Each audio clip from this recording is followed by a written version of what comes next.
दिनैनो जाबाय जोंनो बर' हारिनि जोंनि बर' हारि जे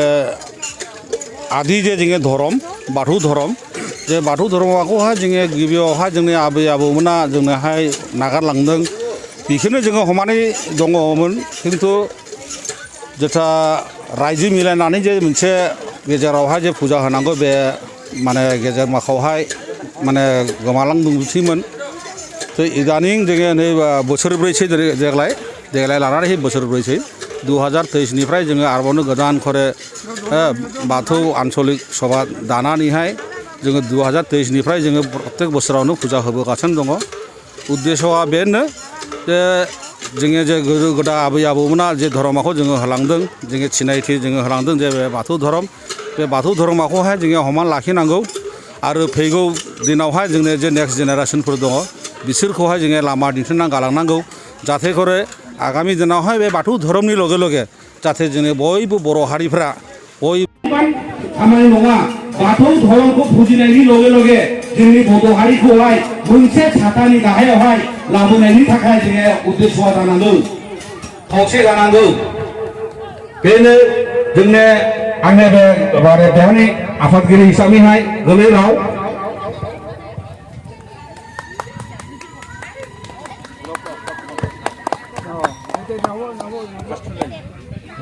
जोंनि गेजेरावहाय हांख्राय हरजानाय बिथां मुस्रि बड' मेस टाइम्सनि रिपर्टार बिथां बिनय नार्जारि जोंनि गेजेरावहाय नुजाफैदों आलासि महरैहाय बिथांखौ आङो समग्र बर' हारिनि बर' बाथौ सिबियारिनि थरफनिफ्राय बिनम्र भाबै धन्यबाद जानाय बिथांखौहायबो उपस्थित जानो थाखाय आरो बिथाङा जोंनि बे बाथौ धर्मनि नियमखौ जोंनि बाथौ धर्मखौ फोसावनो सारा भारतबर्षआवहाय सरायनो थाखाय बिथांनो उद्देश्य टारगेट बयनि न'आवबो जाहाथे बाथौ धर्मनि मेन उद्देश्यखौ बाथौ धर्मनि मेन महत्वखौहाय बयबो जाहाथे मिथियो बिथाङा बेखौहाय सरायनो थाखायनो जोंनि गेजेरावहाय फैदों आरो आंबो आंनि आन्चलिक कमिटिनि तरफनिफ्राय बिथांखौ खावलायो जाहाथे जोंनि बे बाथौ धर्मनि बाथौ सिबिनायनि बा बर' हारिनि बे बाथौ धर्मखौहाय बिथाङा जेसेबांबो हागौ माने गावनि गोसो गोरबोजोंहाय एसेबां हागौ फोसावनो थाखाय आं खावलायो बिथांखौहाय धन्यबाद बिथां सुरेश ईश्वरारि महाशयखौहाय बाथौ धर्मनि सम्पर्के संक्षेपे ओं रिं क्लिं फरसे ओं रिं क्लिं फरसे ओं रिं क्लिं फरसे ओं रिं क्लिं फरसे ओं रिं क्लिं फरसे दहाय आफा सोरजिगिरि आनान गसाइ ब्राय बाथौ दिनैनि बे सिलाफाथा गामिनि कुमारपारा जायगायावहाय रायजोनि बे बाथौ थानसालियावहाय रंसालि बैसागुखौहाय बिदाय होनायनि मुङैहाय जों दिनै बे सिलाफाथा कुमारपारानि बे बाथौ थानसालियाव मन्दिराव बयबो फैनानैहाय लोंहोर लोंहोर बयबो हेफाजाब होफैदों लोगोसे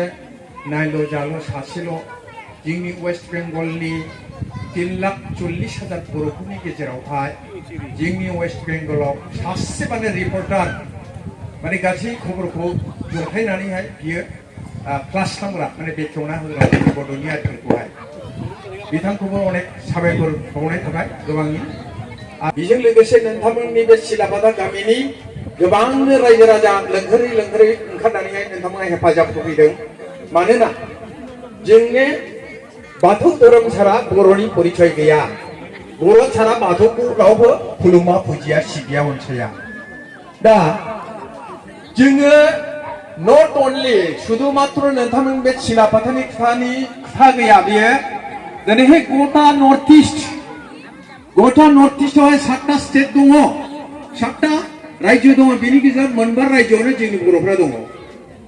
ओमफ्राय गथा जोंनि पश्चिम बंगआवहाय जलपाइगुरि आलिपुरदुवार दार्जिलिं डिस्ट्रिक्ट मोनथाम डिस्ट्रिक्टआव जोंनि बर'फ्रा दङ बेजों लोगोसे जोंनि भारतनि बेंगालर चेन्नाइ बम्बे दिल्ली गोबां जायगायावहाय बाथौ थानसालि लुनानैहाय खुलुमनाय फुजिनाय सिबिनायनि बेबस्थाखौ खालामगासिनो दङ दा जोंनि बे दुलाराय बाथौ धोरोमारि गौथुमा नोंथांमोननि बे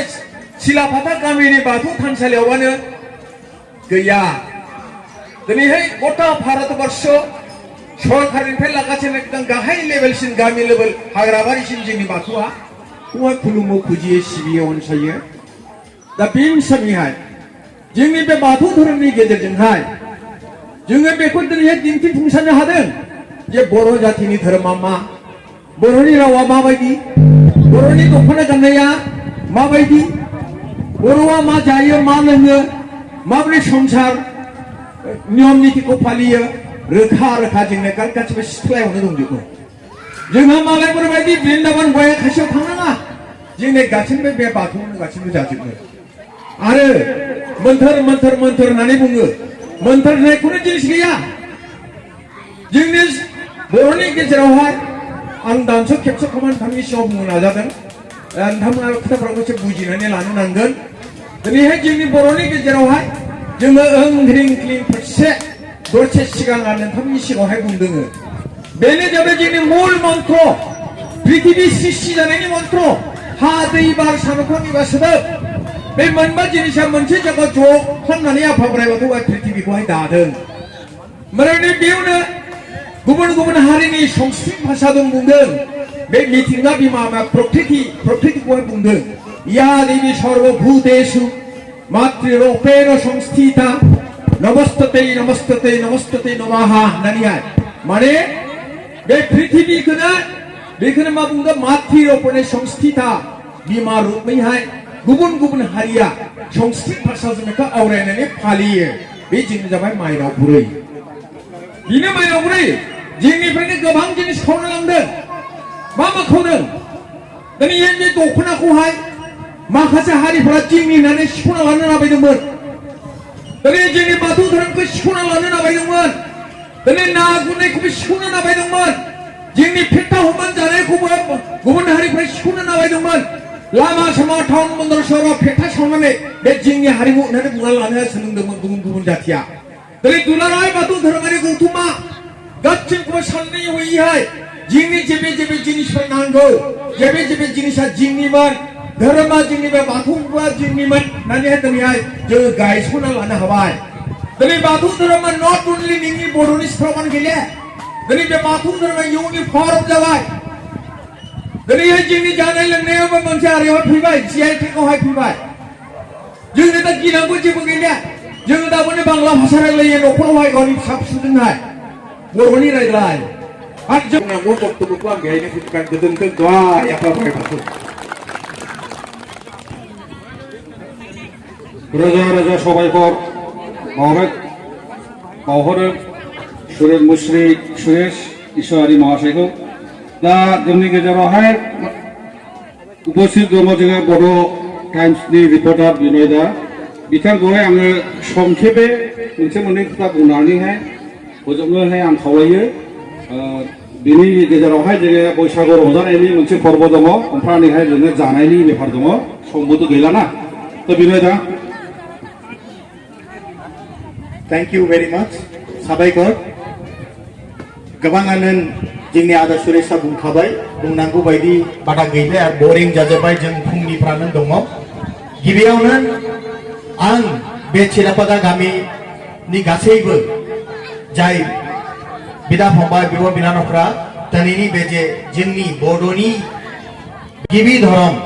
बेफोरखौ मानिनो एकजुट जादों जोंनिबो सम सफैबाय एकजुट जानायनि जोंनि छालाव छपन लानानै नङा जोंनि बिमा आइ बिमा बर'आ गोबां किछु होखानायनि दं